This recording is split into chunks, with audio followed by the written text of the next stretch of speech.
Hey everybody, welcome to Let's Die, the His versus Hers Guide to the Apocalypse, the podcast. Oh, Volume 2. Rule number 37, always take the stairs. Thanks, Guy.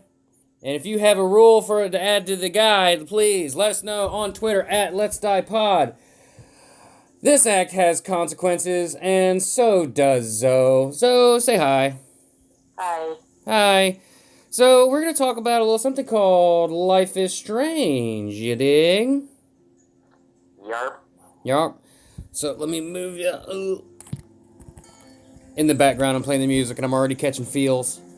I know, I thought the same thing. As soon as you started playing that, I was like, oh my god, really? Yeah, it's kind of cruel on my part. Gotta put us. Right, I wasn't expecting it. Gotta put us in the mode. Because, I mean, we talk about impossible apocalypses and sometimes how to survive them. And there is apocalyptic scenarios within Life is Strange. And also, it's probably one of my favorite games that I've ever experienced of all time. So, here we are. Yeah. So, tell the people a little bit about yourself. This is the first time you've ever been on the show. Yes, it is. I've been asked a few times and I've failed several times, not intentionally, but We finally got you. You finally got me. I raised a Life is Strange crate, and I put a little twig under it, and you crawled right in, and I yanked the twig out and captured you. Yeah, that's pretty much what got me, was the Life is Strange. Because I like talking about that, really. Yeah. I am 34. You don't have to go into, like... most of my life. I don't know. I didn't know what you wanted me to say. I don't think I've ever even said what my age is on the show. I'm 33. And... I had to outdo you. What, you doubt, do you? Yeah, I said I had to outdo you by giving my age. Yeah. Yeah, I don't think I've even done that. Oh, here's some buzzing. Ah, that's my fault. We'll fix that. Not in post, because I don't edit. Not really. A little bit. Anyway, Life is Strange is a video game by Don't Nod Entertainment, for anybody that hasn't heard. But even if you don't play video games, you should give it a shot. It's mostly a point-and-click type game. There's some puzzles. There's things you got to figure out. And it's revolving around a mechanic, mainly rewinding time.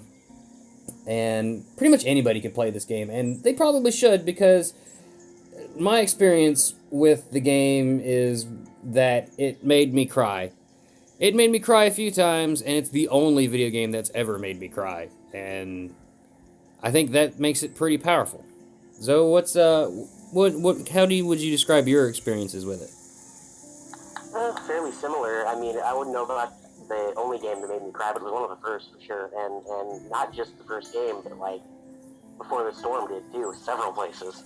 Yeah. So it's just they know how to their sound editing and their song choices are very on point. For sure, when you're in the middle of what's a compelling scene between two characters, and then those musical cues hit, it makes the feelings catch a little even harder. Yeah. So the first game anyway, revolves around Max Caulfield. She's what is she, like 17, I think it was? 17, I think. 17, 18 yeah. maybe. And she's at like a very young 18. Yeah, and she's attending basically what is like a boarding school for the arts for the most part. It's not just the arts though, because they have like a football team and swimming team and stuff like that too. But it's basically like a fancy ritzy boarding school. And I don't want to spoil too much, but she figures out she has powers to rewind time, and she reconnects with Zoe, who is her best friend from childhood, who she lost touch with because she was just kind of a turd and stopped keeping in contact. It happens. People lose touch. That's okay. But it does, but they kind of underscore that a little bit more, and I feel like they should have done a little more with that. I thought it was fine. I mean, people grow apart, and that's totally fine. It happens. I mean, distance sucks. But when you run into that person again and how awkward it is, it's like the damage is done, and like you can't kind of just start off where you left off, but Max and Zoe kind of do. Chloe. Yeah. What did I say? You said Zoe. You are Zoe. Whoops. Yes. Oh boy, this is gonna keep going. Probably. You know what? If Chris had come to this episode, this recording, y'all's combined name would have been Chloe, and I would have could refer to both of you at the same time as Chloe. You probably would have. Probably. I think Chloe is awesome. She's probably my favorite character ever. Team Chloe forever. Nothing bad.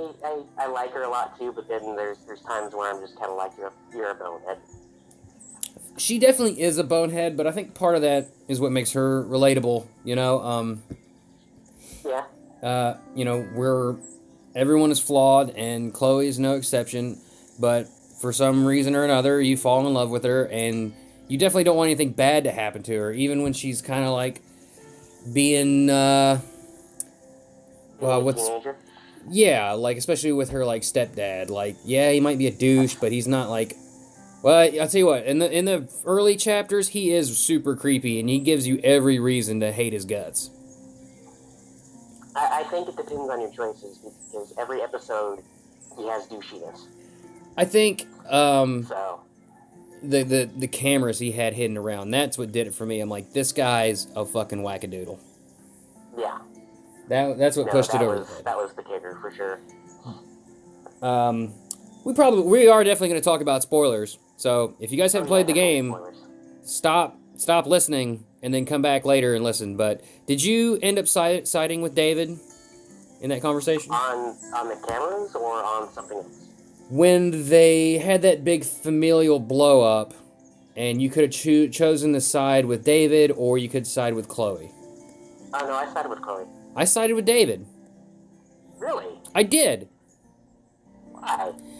I thought, coming from Max's perspective, Chloe was kind of being like, you couldn't tell her nothing.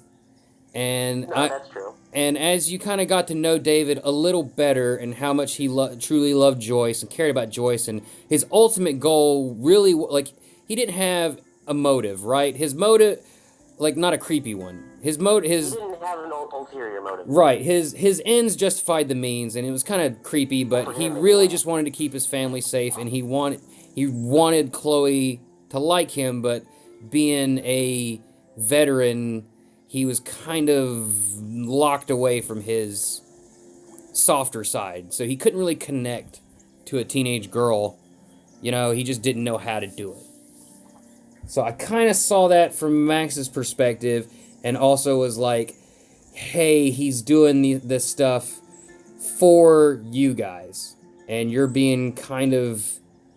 I'm at a loss for words. You're just being kind of inagreeable. Like, you can't, like, I can't explain anything to you because you're just kind of set in one way. Yeah, but he's kind of the same exact way, and he's how old? That's fair. I guess that's fair anyway. They're both definitely scarred. Yeah, but, no, they both definitely have their traumas. Yeah, and that's ultimately... They're both misplacing them, though. Yeah, and they're both compounded that onto each other, for sure. Yep. Did you, let's see here. What other big decisions were in that game? I'm trying to rack my brain. Obviously, I want to get to the end, but I don't want to jump straight to it. Right. Oh, man. Did you alert Victoria? Yes, I did. Yeah, I did too. Because even though she's a fucking bitch... Oh, even though she's a piece of crap, she definitely deserved to be warned, because she would have been the next person. And you know what? There's actually a few scenes if you dig into her some, like, really fight the meanness with some kindness, like, she kind of breaks a little. She softens a little bit, but she does. Puts her face back up the second her friends are around. And when she gets abducted... Actually, when I say friends, I mean minions. Yeah. It's very Mean Girls. Yeah. That's a whole episode, Surviving High School. Jesus. Right? Even if it's like a fucking prep school, it's still, you still have your cliques and your bullshit you gotta deal with. I would say that's worse, because you don't have the benefit of going home. You know, a lot of those No, you kids. don't. That's true. Yeah, a lot of those kids are just in a dorm around their peers 24/7. So you don't get to go shut that part of your life away. If you're being bullied, guess what? Your bully is like 3 doors down. You Also know? a good band. What? Oh, ha! I made a funny and didn't even realize it. You did. Mm-hmm. So, Nah. what were your feelings about the dark room? Creepy. Understatement, obviously, but I can't like see any value to it other than just what it was, and it's a place to fucking like. I mean, if I can go into it, then it's like I don't know. It's just a place to trap people and fucking discard them. It's not. There's no beauty to take from that. It's like you're getting people completely vulnerable, drugging them, and fucking taking pictures of them that they would know nothing about. And God knows what else. Yeah. It definitely. I'm sure there was some more going on there that they didn't talk about because, you know, I would actually suspect the older person who was doing that more than the younger person of the underhanded, you know. You actually suspected him? Maybe the vibes. No. I just meant like if there was more going on in that room other than just, you know, drugging and killing. Mm-hmm. That I would suspect the older person more than the younger person. Oh, I see what you're saying. Yeah, like we could talk. We've already talked about some spoilers, so I mean it's okay. We can talk about it. Nathan is a complete dickbag, and even I managed to even feel a little sorry for him at the end because he's just a product of, you know, just like Chloe and David. He's a product of very, very shitty things. And his trauma is in a different way, like living up to his family name and never being good enough and kind of treated like shit by his own father. So he's turned to the teacher and, yeah, fucked up shit. Yeah, and I mean, you actually get a tiny bit more of his backstory, more information in Before the Storm. Yeah, so, like I said, I haven't really played Before the Storm that much, but this game is deceptive, going back to the dark room for a minute, in that you think it's all about I mean, just from the outside looking in, I never played it because it just seemed like a tween feelings game, and I'm like, I don't know how much I would really enjoy that, but the game turns dark very quickly. What with what was it? What was her name? Was it Jessica at the beginning? The one that kind of kickstarts things off. The one that was the cheerleader? No, the one that was drugged first. Kate. Kate, that's it. Kate. Yeah, and you're like, oh shit, this girl's dealing with possibly being date raped. And I'm like, this shit's fucking dark. And moving to the dark room, it gets so fucked up. Basically, listener, it's a place like these girls are drugged at parties and taken to this remote location, which is basically a bunker, and it's called the dark room, and it's like a photography studio where they're like chained up and they're drugged and just disgusting pictures are taken of them, and then they're dumped later and they have either no or very little recollection of the things that took place. And it made me feel so dirty, like just playing the game, just getting to those parts, like I was so uncomfortable. It was so just gross feeling. And obviously the game, that's what the game wanted you to feel, so it did a great job of that for sure. But ultimately, the apocalyptic scenario that we're getting to is Max has figured out how to rewind time, and throughout the game you're rewinding time to change outcomes. You're even traveling through time backwards into the past to change things, and through the butterfly effect, fucking shit up in the future. At the end of chapter... What's that? No, I was just going to comment on the power itself. It's kind of tempting to use on almost everything, but then the problem is that, like, you know, then you're thinking about, well, what if I should have said the other thing, and then, you know, again, you're talking about the butterfly effect. That's pretty much how that goes down. You know, it's just, it does fuck other shit up. I In don't think there's a single scenario where something got changed for the complete better. Well, for me, in the conversation with Frank towards the end of the game, I must have rewound that like 100 times trying to get a scenario where Frank doesn't get killed, I don't get killed, Chloe doesn't get killed, and especially the dog doesn't get killed, because I can't handle that shit. And there's actually a way to do it. Did you, going back, Yeah, there is. we're all over the place. I'm using time rewind powers on this conversation. Zoe, did you save Kate? Okay, so the first time I played, yes. The second time, I thought I did everything right, and no, I didn't. It fucking devastated me. I thought I did everything right, and I failed to save her. And Yeah. so I just assumed that no, I wasn't supposed to save her. That's how right I thought I got it. And then later come to find out, oh no, you can save her. And somewhere along the way, I screwed up. And I felt terrible about it too. Yeah, no, I was playing it the second time with Angie. Basically, how I was doing it was, you know, I was the one pushing the buttons, that she made the decisions, and I made sure that, like, in the back of my mind, I was making sure that she would do the things that she needed to do to make sure she'd be okay, and we must have missed something, and like, man, I just immediately, as soon as it happened, I was like, what the fuck, and I was just bawling. Yeah, Yeah. This game and games kind of like this, like the point and click, like Telltale brand games are really fun to play with other people, for sure. Yes. But anyway, Max, through her manipulation of the time, she keeps getting these visions of it's a big ass hurricane coming to destroy the town of Arcadia Bay, which is where everybody's at. And at the end of each chapter, a different like weather phenomenon happens. Like there's an eclipse in one. In one, there's two moons appearing in the sky for some reason. One is, I think, a bunch of whales beaching themselves, and I forget what else there was,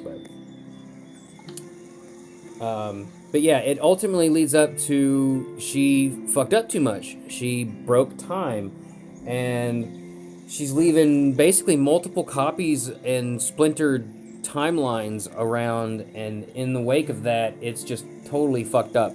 So by the end of it, you're trying to navigate this. Basically, it's like a hell of all these different bad things throughout the game, and you have to survive that in order to reach the ending, and it's kind of a gauntlet. Zoe, what was some of your thoughts on that whole sequence? Because the game was pretty, other than the time travel stuff, was pretty grounded in reality for the most part. You know what I mean? Yeah, for the most part.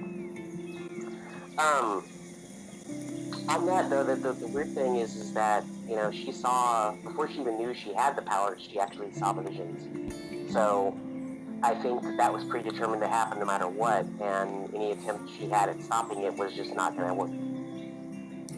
So, how would you survive a time fracture like that? Is it, like, I guess I'm gonna put you in the same scenario as Max. Like, you have the rewind powers. They're finite though. So I mean, time is fractured. Obviously, you have to. For her, she had to make it to the lighthouse. It was a fixture, I'm assuming, in her mind that she was able to focus on. For like, I'm supposed to meet Chloe here at the lighthouse. This is the safe place. So she was able to kind of coalesce that into a place to go, if that makes any sense. It does? It doesn't seem like the time was... I feel like time wasn't so much deteriorating around her as she was deteriorating her ability to... Her ability to use time was becoming... not necessarily degraded, but like out of control to where she couldn't focus on what she wanted exactly. You know what I mean? I get what you mean. So if you were stuck in a time fracture, what's that one location, I guess, that you would focus on in your mind to go to get out of it? What's your happy place, Zoe? That's a question. I, you know, I Putting don't you know on the that I have spot. one. I mean, the closest to that I would have, at least I, feel safe at is, my current home, because it's been really the only place that has been completely without conditions. So, I guess if I had to pick someplace, maybe just, the living room of my house, where, where we all kind of hang out and do our own thing, but we're all together, so if something happens, we're all there. So. I hear you. That's cool. So at the end of the first Life is Strange, did you save Zoe or did Zoe? God damn it! I'm just not gonna stop doing so when I first played, that. Right. I was selfish and I saved Chloe. I did too. Because I couldn't bear the thought of not, after going through everything you went through in that game with and for her. I'm like, I'm taking this one. Like, I know which one that their canon is supposed to be, technically, but I didn't choose it. I'm sorry. Don't Nod has a canon for Life is Strange. My thought was that saving the town was the right choice, is what I would think their canon would be. But then they come out with a comic book where the ending was that Max chose Chloe, and they're living together. Good, because Chloe forever. It breaks my heart because there's so many great characters throughout that game that you want them to be okay. But yeah, gotta go with Chloe. Got to. Can't not. Can't won't. But it's like there's a couple other characters that you're looking at and going, well, that person's perfect for that person. Yeah, for sure. Well, I'm currently playing Before the Storm, and it's hurting me. Mostly knowing what happens in the main game. Playing the prequel is so hard, and it made me fucking cry. I'm only on the second chapter, because usually after I play a chapter, I have to decompress for no less than 2 months. Wow. It took me a long time to beat Life is Strange. After the third chapter, when you alter the timeline and you save Chloe's dad, and then oops, she's the one in the accident, and she's in the wheelchair, I fucking bawled, and I didn't touch the game for probably 6 or 7 months. That was the first time that I really liked that the first game got me. Like, I mean, the worries with Kate, the struggles with Kate, like that was rough, for sure. But like the whole Chloe thing, that was just fucking rough. Yeah, and then finding Rachel too. Finding Rachel too was and you don't actually see her per se, but seeing Chloe's reaction is it kills. Yeah. And that's why Before the Storm is so heartbreaking, because you're actually with this character that you spend almost the entire first game looking for, and you're actually with her in this game, and you know it's gonna happen. And at the end of the first chapter, she's just screaming into the forest and the fire and stuff, and you just, I can't handle it. Screaming into the void, effectively. Yeah. Oh, guys, a lot of you might not understand this episode, but trust us, it's worth it. You gotta play that game. So, have you started playing Life is Strange 2 yet? I haven't yet. The first 2 episodes are out, so I might actually give it a shot. But I was kind of thinking of waiting until Ange was able to watch me play it too, because again, I think it's better to play it with somebody else, especially somebody who I've played the other games with. What about Captain Spirit? That I played, and that one does tie into the second game somehow. I'm not sure how yet, because I haven't played it, but... what was some of your takeaways from it? That alcoholism sucks. Are we gonna cry? Possibly. It just depends on, I guess, innocent wording. Depends on your background. If you have had a parent who was alcoholic and treated you shittily because of it, you might fall, because you'll know exactly what the case means. And because it's Don't Nod, it's not just that the dad is alcoholic, it's the mom died too. Oh, great. Stupid accident. Of course. So, yeah, so you're... Thanks, don't nod. Yeah, and you know, the kid is cute, and he's made up this idea of a superhero in his mind, and he's the superhero. And he basically was able to... His powers is altering reality. Ah. At least that's what he thinks, or stopping, you know, and changing things, changing whatever he sees fit, and no, there's a couple moments where it's kind of cute, and then a couple moments where it's just devastating, because you realize that this bad guy he created in his mind is an amalgamation of what happened to his mom, basically. Ah, I see.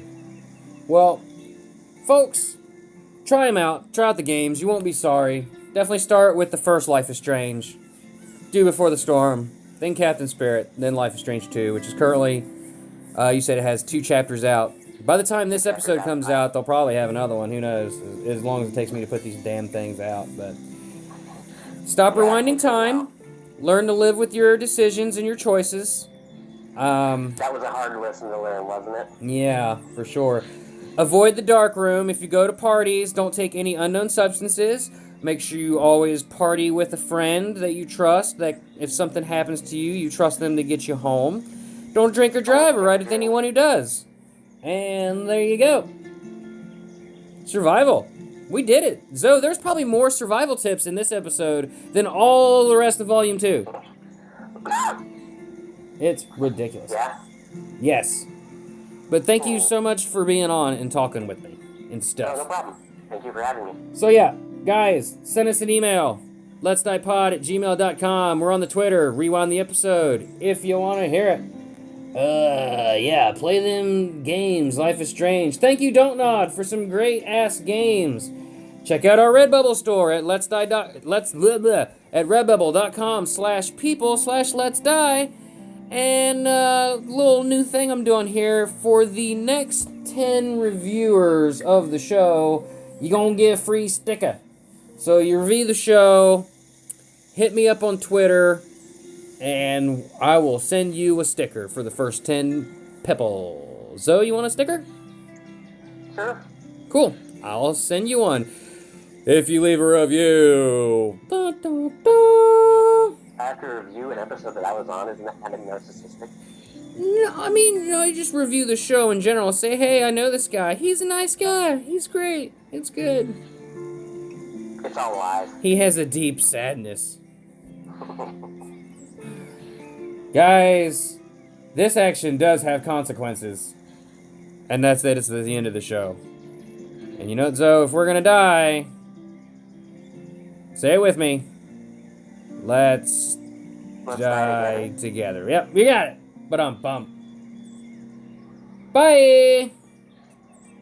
So say bye. Bye. There we go. Basketball player.